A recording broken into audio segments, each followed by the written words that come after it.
Yeah, I have an appointment with Mr. Emerson. Okay, you'll be out shortly. I'll take this. Okay, thank you. Come in, please. Thank you. I want to ask you a few questions. All right. What is it you're trying to accomplish? Well, I'm trying to earn a little money so that in the fall I can go back to my old school. I see. And when do you expect to graduate?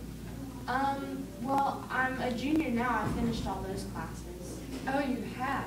That's very good. And how old are you? I'm almost 20. A junior at 19. You're a good student. Thank you. I'd like Were you an athlete? to. No, sir. Well, you have the build. You'd probably make an excellent runner or sprinter. And I suppose it's silly even to ask what you think about Alma later. I think it's the best college in the world. I really love it. I know. But what is it you were offered an opportunity to finish your work at some other college? Another college? I would never think of going to another college. Why, yes, say some school in New England? Well, I don't really know. I don't think I could go to a different one. I understand. It was presumptuous of me to even suggest another school. I guess one's college is really a kind of a mother or father to them. Yes, sir. But now I must ask you an embarrassing question. I don't like to ask this, but it's quite necessary. Tell me, did you read this letter? No, sir. I wouldn't ever open it, and it was sealed, so I couldn't have. Of course not. I know you wouldn't. I'm sorry. You must dismiss it. Like one of those annoying personal questions you find so often nowadays on supposedly impersonal forums. Someone could have gone through my things. Oh no, nothing like that. Please forget the question and tell me, please, what are your plans after graduation? Well, I'd like to, I'd like to remain at the college and maybe be a teacher or a member of, the administrative staff or something. And what else? Well, I guess I'd like to, be Dr. Bledsoe's assistant, sir. Oh, I see. You're very ambitious. Thank you. I'm willing to work hard. Ambition is a wonderful force, but sometimes it can be blinding. On the other hand, it can make you as successful like my father. The only trouble with ambition is that it sometimes blinds one to realities. Tell me, how many of these letters do you have? Well, he gave me about 7, and they were all like... 7? Yeah. That's all that he would give me. And how many of these gentlemen have you succeeded in seeing, may I ask? I haven't spoken to any of them personally, but I dropped each letter off with their secretary. And this is your last letter? Yes, sir. Of course you will. And from all 7, they're all loyal Americans. 7. Oh, don't let me upset you. I had a difficult session with my analysis last evening. At the slightest, this apt to set me off, like an alarm clock without control. Say, what on earth does he mean? Some things are too unjust for words and too ambiguous for either speech or ideas. By the way, have you even been to the club Calamus? No, sir. I've never been to a nightclub, but I'll have to go there one day when I start earning some money and see what it's like. Let's just be honest with each other. I don't know what you mean, sir. Of course. If I could only speak plainly, I'm confusing you. Such frankness just isn't possible, because all of our motives are impure. Forget what I just said. I'll try to put it this way, and remember this, please. I want to try to reveal a part of reality that is most important to you. But I warn you, it's going to hurt. Now let me finish. We're both frustrated, understand? Both of us, and I want to help you.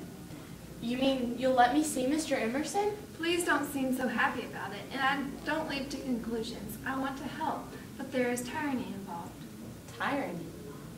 Yes, because to help you, I must disillusion you. Oh, I don't think I mind, sir. Well, once I see Mr. Emerson, it'll be up to me. Speak to him. No one speaks to him.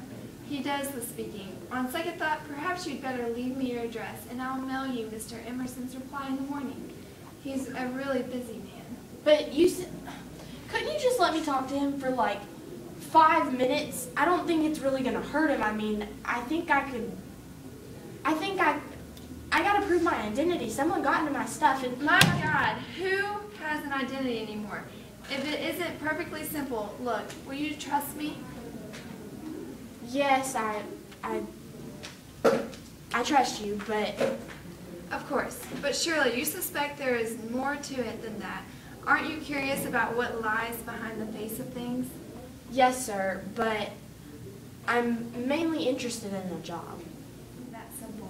But I'm not bothered about all the other things. I'd be perfectly fine with going back to college and remaining there as long as they let me. But I want to help you. Do what is best. Do you wish to do what's best for yourself? Why, yes, sir, I suppose I do. Then forget about returning to college. Go somewhere else. You mean leave? Yes, forget it. But you said that you would help me. I did. I am. But what about seeing Mr. Emerson? Oh God, don't you see that it's best for you not to see him? What have you got against me? What did I ever do to you? You never intended to let me see him. Even though I presented my letter of introduction. Even though I presented my, I'm sorry to break my voice. Even though I presented my letter of introduction. Why? I wouldn't hurt your job. No, you misunderstood me. You mustn't do that. God, there's so much misunderstanding. Please don't think I'm trying to prevent you from seeing seeing Mr. Emerson out of prejudice. Yes, sir, I do. I was sent here by a friend of his. You read the letter, but still you refused to let me see him. And now you're trying to get me to leave college? What kind of man are you anyway? What have you got against me? You're such a northern white man. I have done it badly, but you must believe that I'm trying to advise you what is best for you. But I know what's best for me, or at least Dr. Bledsoe does, and if I can't see Mr. Emerson today, just tell him when I'm sorry, really sorry that I started all of this. It was foolish of me to advise you, but please, you mustn't believe that I'm against you.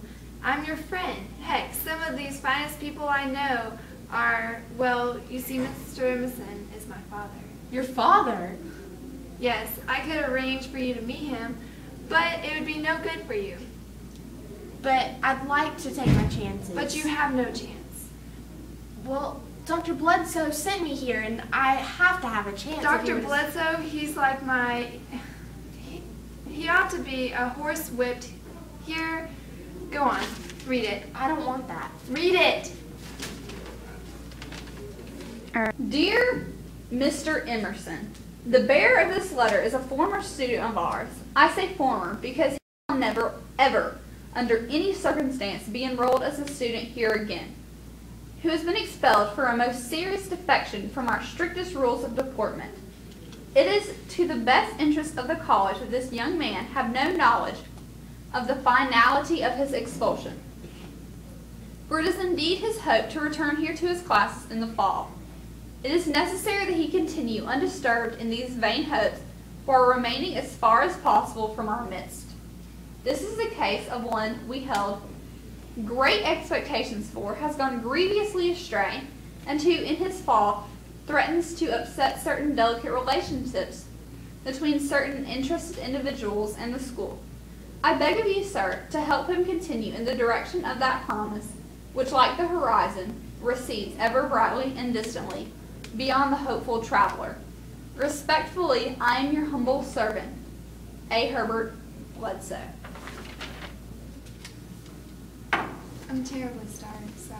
But what did I do? I always tried to do the right thing. I don't understand the man. He is very complicated. But I always wanted to return and help.